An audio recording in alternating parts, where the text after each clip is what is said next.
अस्सलाम वालेकुम।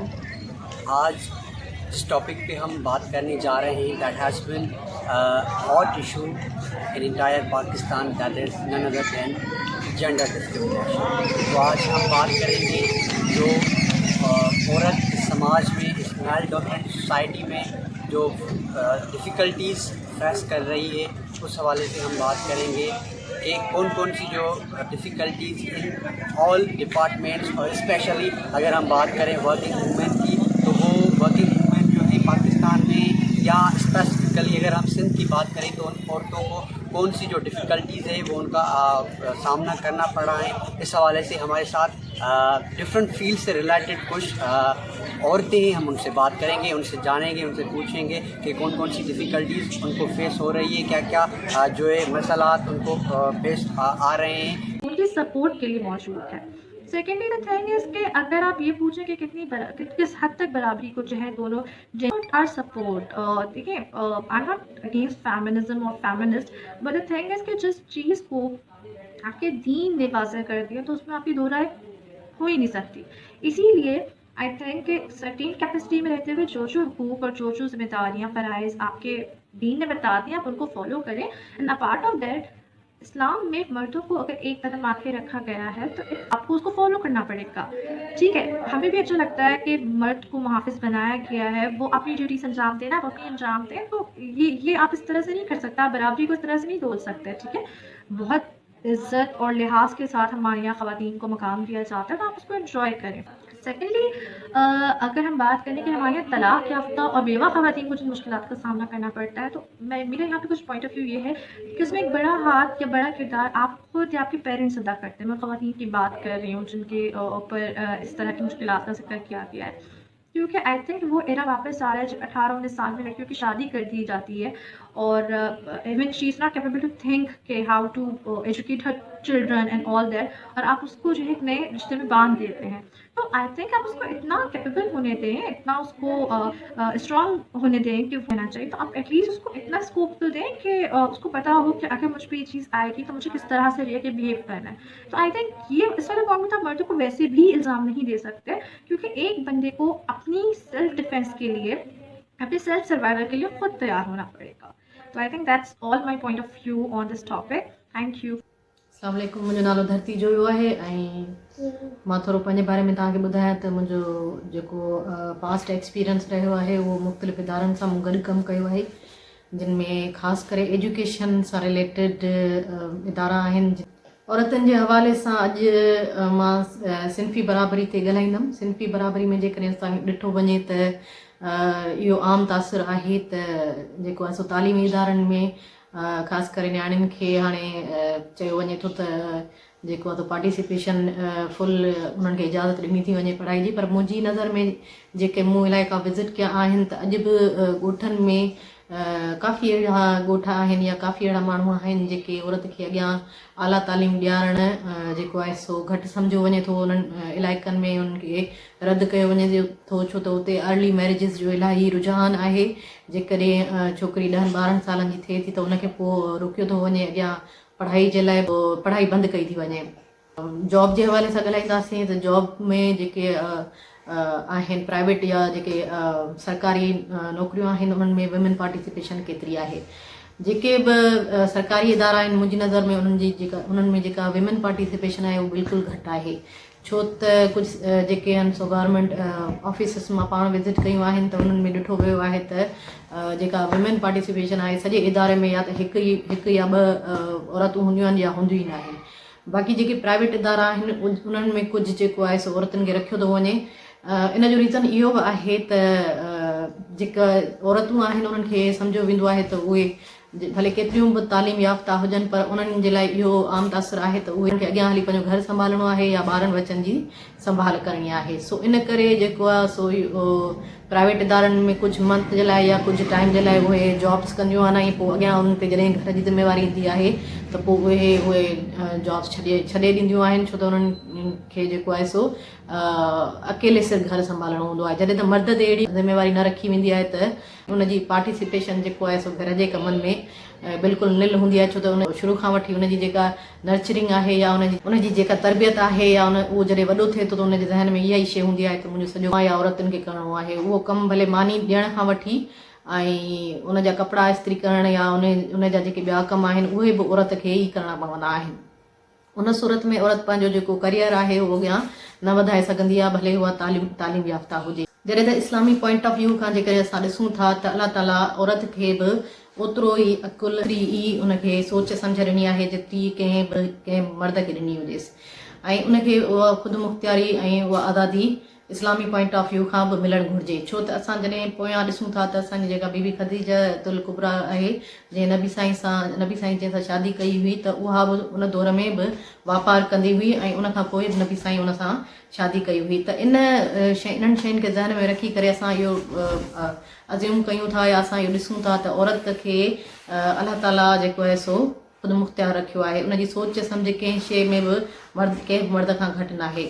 ज़ाल ऐं मुड़ुसु जेको आहे सो हिकु गाॾी जा ॿ फीथा आहिनि, त उन्हनि में जेकॾहिं ज़िम्मेवारियूं शुरू खां वठी विरहायूं वञनि त ॿई जेको आहे सो ख़ुदि मुख़्तियार थी सघनि था। का बि औरत जेकॾहिं बेवा थिए थी या तलाक उनखे मिले थी त उनखां पोइ वरी उनजी मदद करण जे लाइ केर बि अॻियां नथो अचे, भले उनजा सॻा मिट माइट हुजनि या ॿियो केरु हुजे। या बेवा हुजण खां पोइ उन ते सॼे घर जी ज़िम्मेवारी ॿारनि जी ज़िम्मेवारी अचे थी, जेको पोइ हैंडल करणु तमामु घणो हुनजे लाइ ॾुखियो थी थो वञे ऐं हुनखे तमामु घणियूं मुश्किलातूं पेश अचनि थियूं।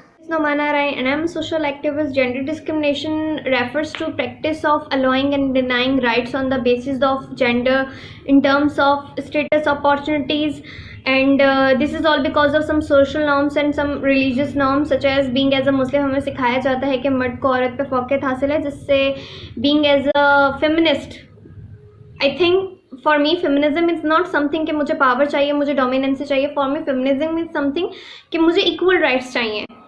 सो बीइंग एज अ मुस्लिम हमें जैसे कहा जाता है कि मर्द को औरत पे फ़ौक़ियत हासिल है, I have no issue with that.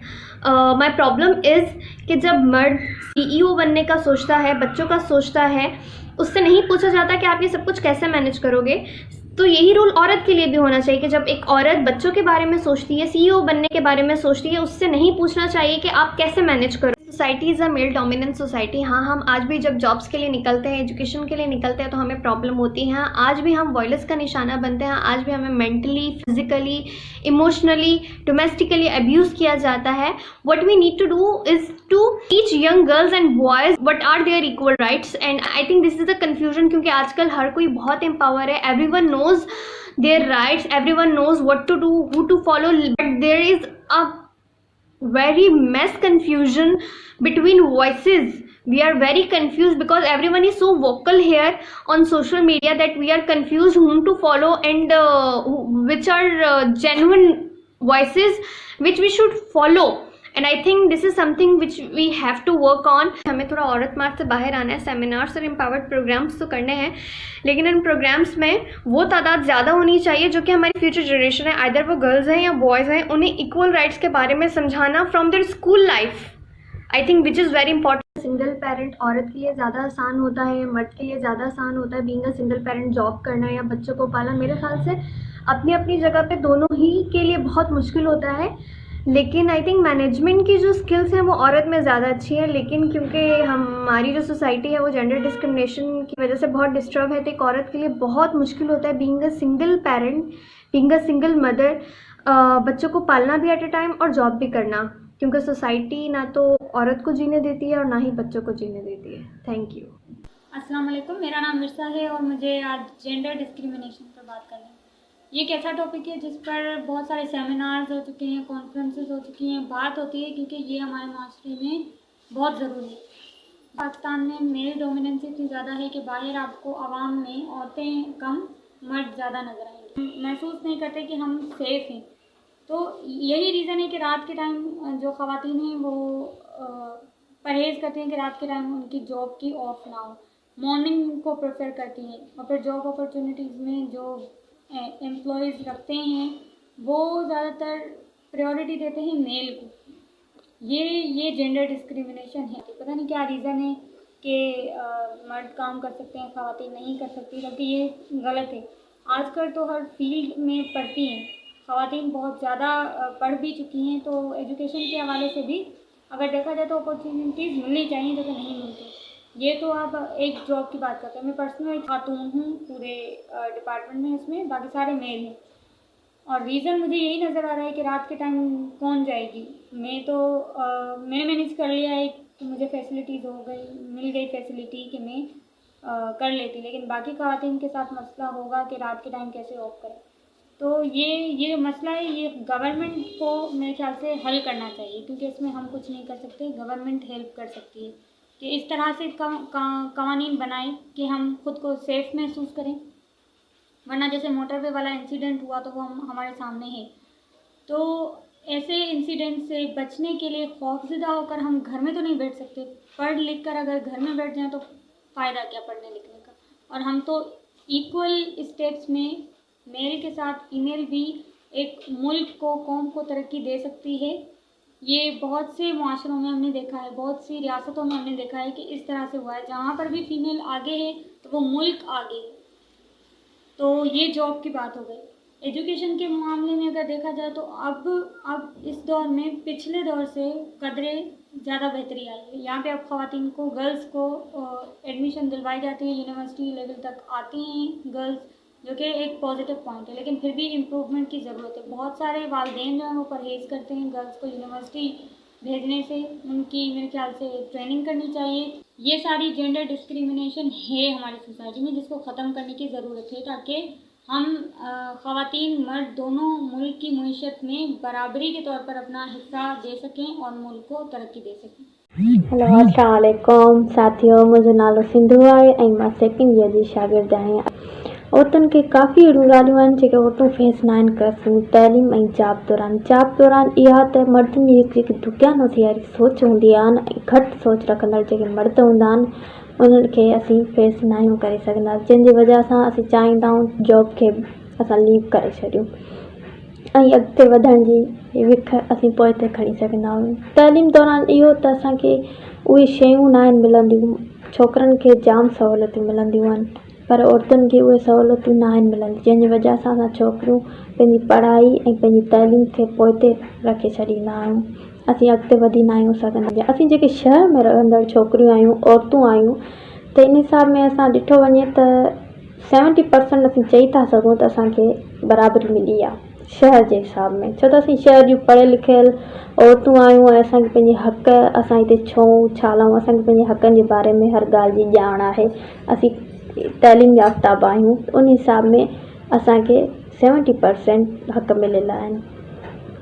अगरि जे असीं पंहिंजे पोइते पियल इलाइक़नि वारनि साथियाणियुनि जी ॻाल्हि कंदासीं, उन्हनि औरतुनि जी ॻाल्हि कंदासीं, उन्हनि खे हक़ न आहिनि मिलियल। उन्हनि खे पंहिंजे वजूद जी हुजण जी बि माना न आहे ख़बर। हू मर्दनि जे हिसाब सां पियूं हलंदियूं आहिनि, जंहिंजी वजह सां हू काफ़ी ॾुखियाईनि खे फेस कंदियूं। नतीजो इहो निकिरंदो आहे त हू पंहिंजी ज़िंदगी ताईं हथ खणी छॾींदियूं आहिनि। इहे काफ़ी अहिड़ा केस आहिनि जेके असांखे इलाइक़नि में मिलिया आहिनि। हिकु त हुते आज़ादी न आहे औरतुनि जे हवाले सां, हुननि खे पंहिंजे ॻाल्हाइण जो, पंहिंजे बयानी जो, पंहिंजी मनपसंदि जो इज़हार जी आज़ादी न आहे, जंहिंजी वजह सां अॼु बि असीं औरतूं पोइते आहियूं। पोइ इहा ॻाल्हि मां पंहिंजी तजुर्बे आधार ते कंदसि त मुंहिंजी मदर जेका तलाक याफ़्ता आहे ऐं हू पंहिंजी जॉब जे दौरान एॾियूं मुश्किलातूं फेस करे थी ऐं जेके ॻाल्हियूं वग़ैरह शेयर कंदी आहे। अगरि मर्द कमाए थो त उन सां घर जो राशन वग़ैरह, रेंट बिल वग़ैरह ऐं तइलीम ॿारनि जी, इहो सभु हिसाब क्लियर थी थो वञे। पर अगरि उन जॻह ते औरत का बेवा या तलाक याफ़्ता पंहिंजी कमाए थी त उन्हनि जी पंहिंजी पूरत नथी थी सघनि, छो त बराबरी ओतिरी मिले ई नथी। मर्दनि जी पघार ज़्यादा आहे ऐं औरतुनि खे घटि थी मिले। हलणु कमु ॿिन्हिनि खां साॻियो वरितो थो पियो वञे, पर पोइ बि कुझु अहिड़ियूं ॻाल्हियूं आहिनि, कुझु इहे इशूज़ आहिनि जिन ते औरत नथी पाण करे सघे। जी बिल्कुल दोस्तों, जैसे कि आपने देखा कि जो ख़वातीन थी उनके जो मसलात से जो बातें थी, वो एजुकेशन हो, वो फील्ड वर्क हो, वो वर्क प्लेस हो, कहीं पे भी, तो definitely women have been victimised of gender discrimination everywhere. So हम यहाँ पे जो इंटरनेशनल ह्यूमन राइट्स है उनके तहत, क्योंकि इस्लाम में भी कहा गया है कि women and man have been given equal rights, और हमारे जो कवानीन है जो that has been made by United States वो भी यही कहते हैं कि जो वुमेन है they must be given equal rights each and every department और wherever they are working. So उनको जो सिंफी बराबरी के जो हकूक़ हैं वो एजुकेशन से रिलेट हो, वो इकोनॉमिक के से रिलेट हो, वो सोशली हो, हर हवाले से दे must be given proper rights, ताकि ये बिकॉज सी अगर जब एक औरत इस समाज में काम करती है, आगे बढ़ती है, तालीम लेती है, तो definitely can be a stepping stone towards that particular nation. वो उस मुल्क की जो अपनी इकोनॉमिक के हर हवाले से, ग्रोथ में, लिटरेसी हवाले से वो ख़ुद को बेहतर से बेहतर साबित कर सकती है। Until and unless she must be given proper rights, keeping in mind gender discrimination. तो यहाँ पे हमारे पाकिस्तान में, हम खास करके हमारी सिंध में ये जो जेंडर डिस्क्रिमिनेशन बहुत ज़्यादा देखी गई है, तो ये नहीं होनी चाहिए, क्योंकि हमारा जो दीन है, हमारा जो मज़हब है इस्लाम, वो भी कहता है, वो भी पाबंद करता है इस चीज़ से कि औरत जो है उसको इक्वल राइट्स दिए गए हैं। तो हमें भी according to constitution of this country, Islamic Republic of Pakistan, according to human rights, woman must be given proper right so that she can make herself, her life, her children, and in every department she can be progressive, she can be successful, and she can have a lot of opportunities to work with men. Thank you so much.